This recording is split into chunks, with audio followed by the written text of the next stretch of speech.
After making 2 videos about really interesting mods in Super Mario Odyssey, I realized I love looking more in depth at these wacky changes, making me want to showcase the very best I've seen from across the internet.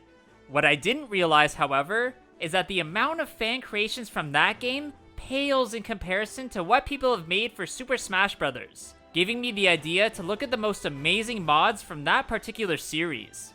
I obviously can't look at every single one, as there's hundreds upon hundreds of amazing ones out there, so instead we're gonna look at some of the best that I could find, going over where they're from and what makes them so special. Oh yeah, before I get started, my name is Copycat, and if you haven't yet, then please subscribe to my channel and hit that bell button to stay notified when I upload new videos. To start things off, I want to look at probably the most normal mod we'll see in this video, and one that turns a few of the regular fighters into Toad, Toadette, and Captain Toad. I've seen these skins get put over characters like Pikachu and Villager, but the most appropriate to me is definitely the one that changes Olimar, as it also changes the Pikmin into Mario power-ups. This works very well as their static effects almost perfectly align, but to be honest, Toad is a bit of an underwhelming character, which is why I say it's so normal. Another mod that fits well over the character it's replacing is the one that transforms young Link into Shovel Knight, which if you don't know, is the main protagonist of a cult classic platforming indie series. This character does have pretty strong ties to Nintendo, and is beloved by many fans, so I am surprised that he isn't in the game already, even at least as one of the Mii Fighter DLC skins. A very cool mod that brings in one of my favorite antagonists of all time is the one that changes Luigi into Skull Kid, who's wearing the horrifying Majora's Mask. Even though the moveset doesn't work perfectly with what I imagined this baddie would bring to the table, it still left me interested with what could be, and I hope this character is eventually legitimately made playable in the future. Another Zelda franchise character that has been brought into the Smash universe via mods is Impa, specifically the younger, Hyrule Warriors version. This tough female protector replaces Cloud Strife, which does work very well as both characters are hard-hitting swordsmen. Even cooler is that there's a skin variation that allows you to be the version of her from the Hyrule Warriors Age of Calamity game, replacing Sheik. Done in the Breath of the Wild style, but obviously the younger self of the old woman you see in that game, there really couldn't be a better match, as her and her Sheikah counterpart contain pretty much the same moves. By far the weirdest mod I've seen is the one that turns Mario into the Trash Man, who if you didn't know, is Danny DeVito's alter ego on It's Always Sunny in Philadelphia. Frank, what the hell are you doing, man? That's my character. I'm the Trash Man. The great design of this one, along with the voice line changes, really brings this fictional character to life. And even if it only appeals to a niche audience, I still love it. Two characters that fans have wanted to see in the game for quite a while are the Dragon Ball Z, Goku, and Vegeta characters, who are both Super Saiyan fighters which movesets would easily translate into the game. Right now there's a mod that skins these two over Ryu and Terry, which is definitely the best choice in my mind, as both are D's fighters and possesses a move that launches a ball of energy at their opponent. I think with enough support, these characters could eventually get added in a future version of Smash, even if they are from the anime realm, and some people don't want to see that crossover, blah blah blah blah blah blah blah blah, just shut up. By far the most outlandish meme-based mod we're going to look at in this video changes the regular old Princess Peach into the hybrid monstrosity that is Bowsette.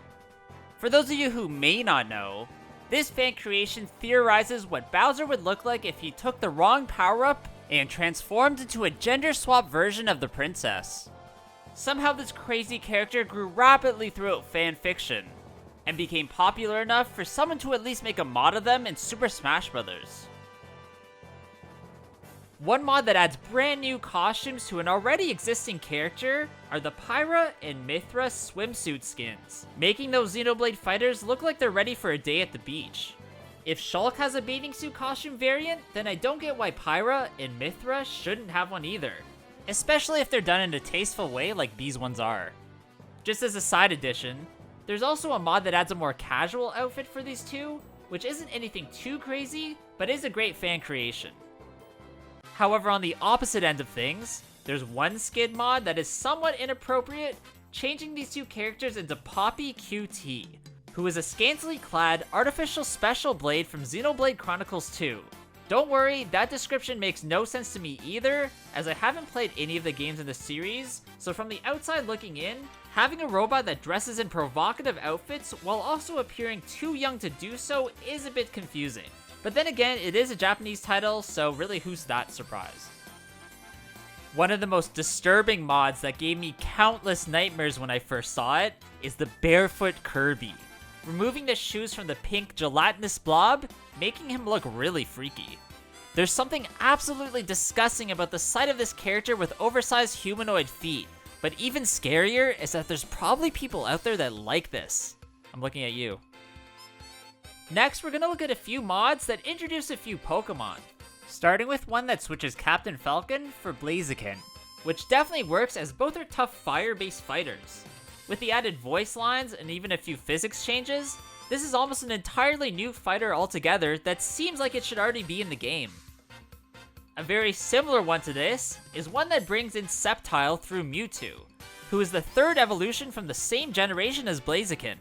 All of Mewtwo's psychic abilities have now been reanimated into grass leaf type moves, which actually looks pretty good, and the fact that the original fighter uses its tail works as Sceptile also has a long spiky one. There's also a few mods that don't add Pokemon, but instead a few of the series' most notable trainers, including Rei, Akari, Cynthia, N, Lily, Ash, and honestly so many more.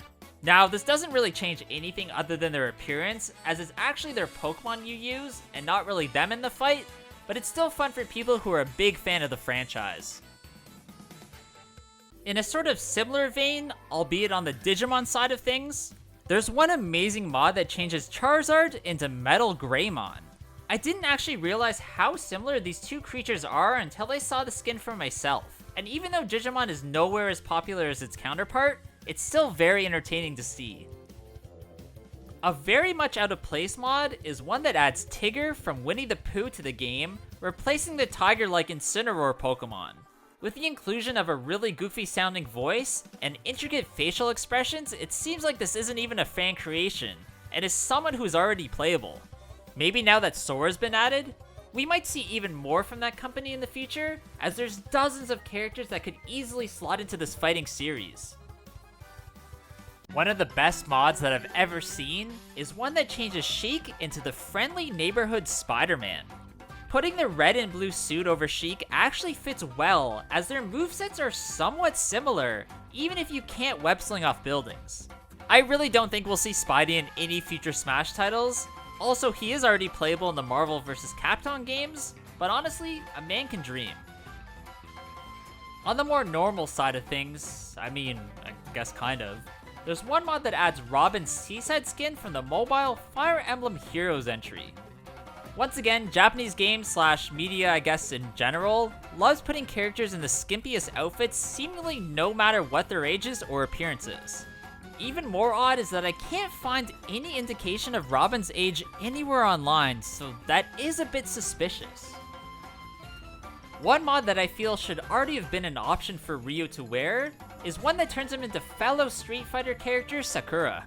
Appearing in that series since the Alpha 2 entry in 1996, Sakura has been a staple of that franchise and a strong female fighter that at least deserved a mention in Smash. Along with another female Chun-Li, like what? I don't know what they're thinking. Wink wink, hidden Nintendo, wink wink. One of the more simpler mods I found brings in a classic Sonic character in Knuckles, who have already rallied for being in the game over several past videos on my channel throughout the years.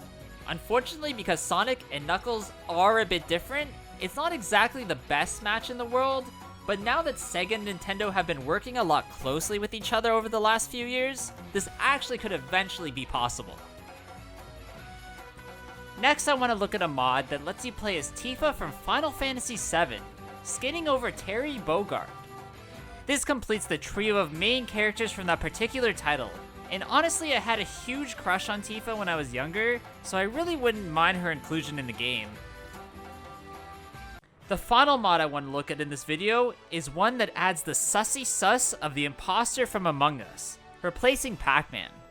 Oddly, the last time I talked about Among Us, I got a few comments saying that I shouldn't talk about that game, as if it were Fight Club or the Mafia or something. So if you know what that's all about, then please let me know in the comments below. Alright, that's gonna be it for today's video, guys. I really hope you did enjoy this one. If you did, please leave a like, comment below what you thought about it, and of course, subscribe to my channel. Hope you guys all have a good day, and I'll see you all in the next one. Bye!